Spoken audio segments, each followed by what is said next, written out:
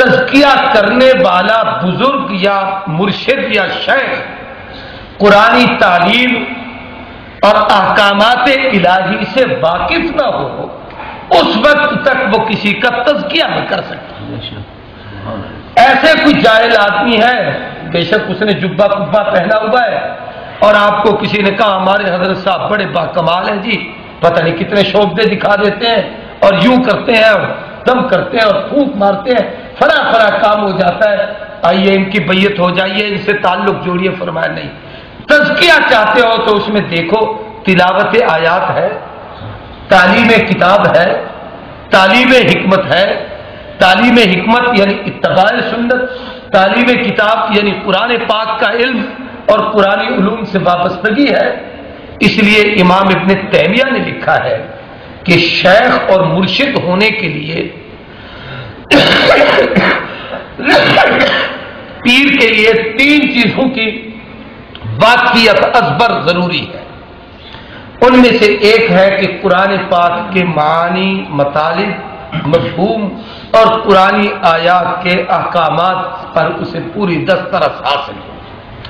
دوسرا یہ کہ حدیث کو سمجھتا ہو اور حدیث کے مفہوم کو جانتا ہو اور حدیث کے مال کا اس کو پتا ہو کہ یہ کس موقع کی حدیث ہے، اب یہ قابل عمل ہے یا نہیں ہے۔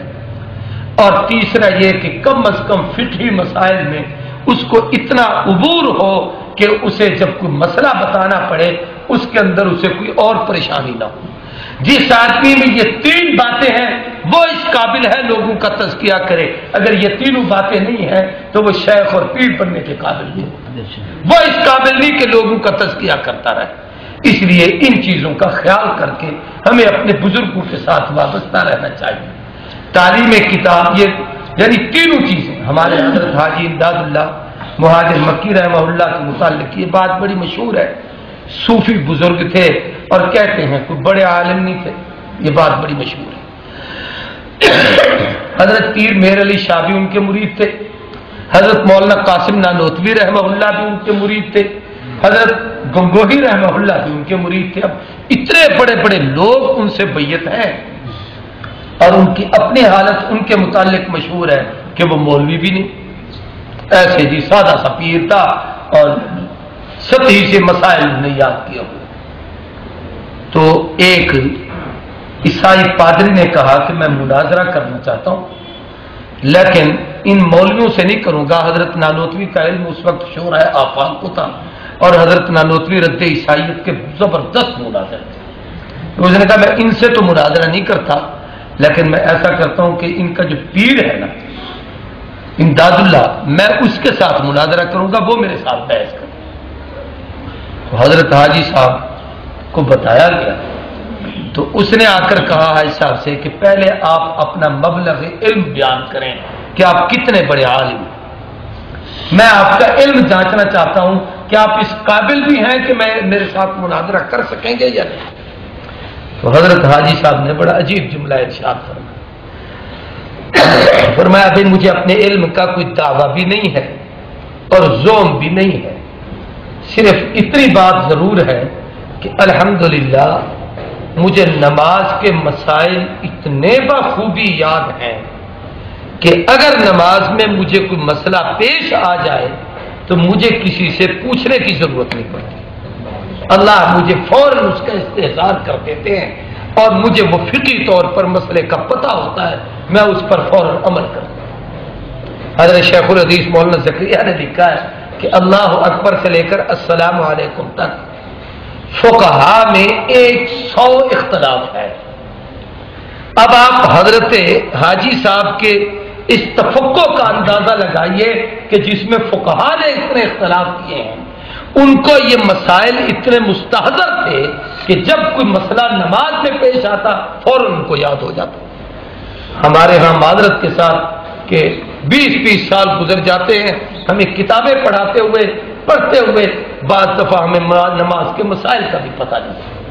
تو میں عرض کرنا چاہتا ہوں کہ وہ ایسے پیر نہیں تھے کہ کوئی جاہل یوں کہہ دے وہ تو جی مولوی نہیں تھا، فارغ التحصیل نہیں تھا، وہ کیسے گنگوہی اور نانوتوی کا پیر بن گیا؟ اس کو مسائل میں اتنی دسترس تھی کہ گنگوہی اور نانوتوی کو ان کے قدموں میں بیٹھنا پڑتا۔ یہ ہمارے بزرگوں کا علم تھا. اس لیے جب وہ تزکیہ کرنے والوں کے لیے یہ چاروں چیزیں ضروری کہ وہ پیغمبر کی تلاوت آیات حضور پڑھتے تھے تو قرآن کی تلاوت کرتے تھے، تعلیم کتاب قرآن سمجھاتے رہیں، تعلیم حکمت شریعت کے احکام بتاتے رہیں، اور اسرار و رموز اور حلال و حرام کی تمیز بتائیں، اور تزکیہ نفس کہ پھر بیٹھ کر اس ماحول کو بنائیں اور اس معاشرے کو قائم کریں جس معاشرے میں یہ تینوں باتیں ہوں گی وہ معاشرہ پاک معاشرہ بنے گا، اور وہ حضور نے صحابہ کا معاشرہ بنایا. انک انت العزیز الحکیم، اے اللہ تو غالب ہے اور حکمتوں والا ہے. خلیل نے دعا مانگی اور آخر میں یہ جملے کہہ کر اس طرف اشارہ کیا کہ میں نے تو اس محبوب کو مانگا ہے، باقی تیرے اختیار میں ہے، تو بھیج نہ بھیج، غالب ہے، اور تیرے اختیار میں ہے، اب بھیجے گا بعد میں بھیجے گا، میں دیکھ سکوں گا نہیں دیکھ سکوں گا، ان حکمتوں کا تجھے پتا، میرا کام تو مانگنا ہے. تو ہم اللہ سے مانگتے رہیں، اللہ ہم سب کو عملی زندگی کی توفیق. ساتھ بیٹھے اور بھی دو چار شعر پڑھ دو پھر دعا مانگیں.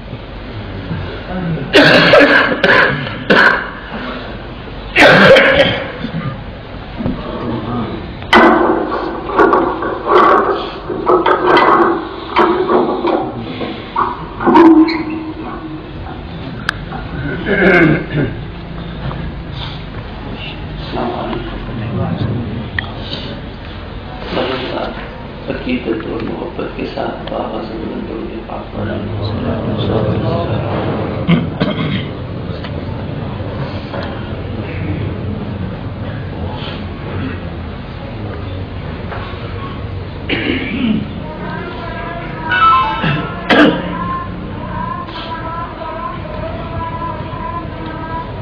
میں نعت شفیع امم